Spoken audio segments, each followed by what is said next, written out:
बेइज्जती नहीं होती, बेइज्जती होती नहीं उसकी, क्योंकि आपको पता है बेइज्जती होती क्या है? नहीं, बेइज्जती जरा तो उसको समझिएगा जरा प्लीज, नाजुक बात है।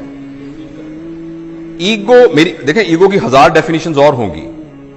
आई know since we are recording it this message may go all over the world, तो हो सकता है बहुत सारे लोग ईगो की नई डेफिनेशंस बताएं जो मेरी अंडरस्टैंडिंग है। उस एक पर्सपेक्टिव के अंदर ईगो का मतलब यह है considering yourself what you are not and then trying your heart to protect that thing. अस्सी जट हुन्ने हैं,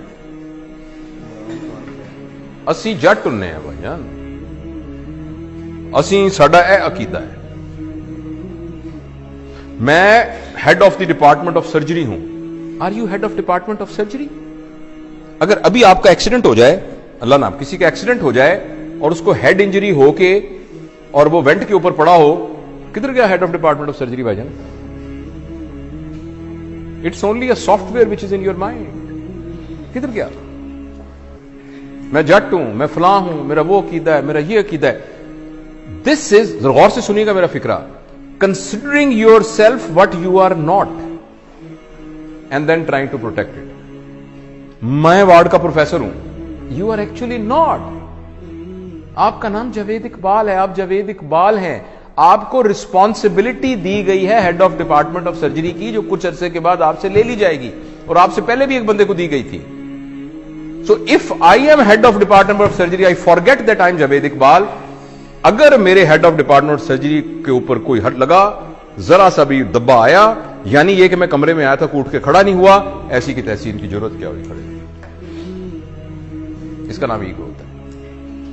ego is protecting your understanding about yourself which you are not. इसका नाम बेइज्जती होता है। थोड़ी देर के लिए आपको पता लग जाए कि मैं हूं क्या, थोड़ी देर के लिए आपको पता लग जाए कि मैं हूं क्या, आपकी सारी ईगो खत्म हो जाएगी। और सच भी यह कि हम कुछ भी नहीं है। और अगर आप इजाजत दें और थोड़ी देर के लिए ट्राई करना चाहें, मैं जरा मास्क ले लूं क्योंकि मैं आपके जरा करीब आ रहा हूं 6 फुट के डिस्टेंस से। अगर फर्ज करें मैं ऐसे मिसाल के तौर पे कह रहा हूं, आपको सिर्फ यह कहूं कि मुंह आपका बंद कर दूं और नाक भी बंद कर दूं, सिर्फ आपको पता है हवा के अंदर ये जो मॉलिक्यूल फिर रहा है ऑक्सीजन का, जो कि हवा से निकल के आपके नाक के थ्रू आपके लंग्स में गया, और लंग्स से फिर आपकी मेम्ब्रेन से क्रॉस होता हुआ ब्लड में गया, और ब्लड से आपके ब्रेन में गया, और आप अलर्ट हुए। इसको कितनी देर के लिए रोक लें, the human being will become a carrot, जिसको वेजिटेटिव फॉर्म कहते हैं। आपने सुना वेजिटेटिव फॉर्म?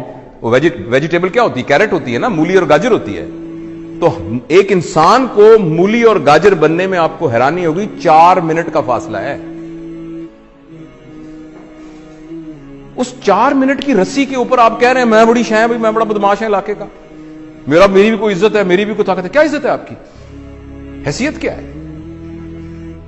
वही बात समझ रहे हैं आप? मैं आपको असहाबा के वाकया में से एक वाकया सुनाता हूं। हाँ, सारे नीचे पड़े थे। अल्लाह ने तरबियत का एक निजाम बनाया हुआ है। नबी करीम सल्लल्लाहु अलैहि वसल्लम के जमाने के काफी जमाने के बाद, जब लोगों के पास पैसा वैसा आ गया था, थोड़ी हुई थी, तो एक जमाने के, पता है हज़रत उस्मान का जमाना था या अली का या बकर का रज़वानुल्लाह अलैहिम अजमईन, तो किसी बात पर एक सहाबी ने कहा मेरी भी कोई इज्जत है।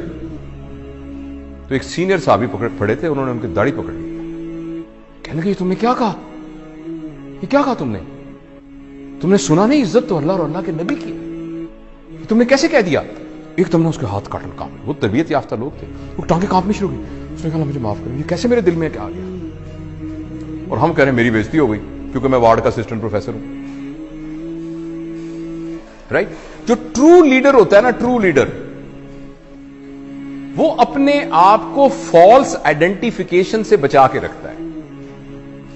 वो ये कहता है कि मैं यहां का लीडर हूं, मेरी रिस्पॉन्सिबिलिटी में ये आया है, मैं ये नहीं हूं जो सही लीडर है। तो उसके अंदर ईगो नहीं होती। जब ईगो नहीं होती तो बेइज्जती नहीं होती।